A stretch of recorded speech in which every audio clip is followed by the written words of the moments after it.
అయినా సరే, ఆ మంటలు అదుపు చేయడం అయినా సరే, ఈ మొత్తం ఆపరేషన్ ఎలా జరిగింది అనేది కూడా మనం ఒకసారి తెలుసుకునే ప్రయత్నం చేద్దాం. మా ప్రతినిధి కిషోర్ మనతో జాయిన్ అవుతున్నారు. కిషోర్, ఈ మంటలు ఎలా వ్యాపించాయి అండ్ అధికారులు వచ్చి ఎలా కంట్రోల్ చేయగలిగారు? మొత్తం మీద ఇంకా పెద్ద పెను ప్రమాదం నుంచి కొంతవరకు త్రుటిలో తప్పించుకున్నారనే చెప్పాలి. సో ప్రజెంట్ కండిషన్ ఏంటి అక్కడ?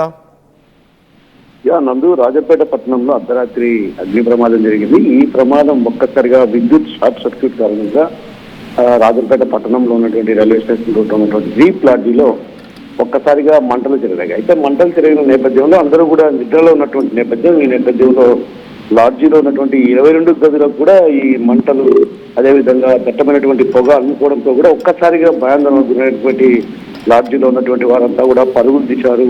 ప్రాణభయంతో పరుగులు తీసినటువంటి పరిస్థితి రకంగా కనిపించింది. ఆ సమయంలో ఉన్న ఫలంగా ఒక్కసారిగా అటు ఫైర్ స్టేషన్ సిబ్బందికి కూడా సమాచారం అందించడంతో వారు చేరుకున్నారు. అయితే ప్రమాదం సమయంలో దాదాపు 30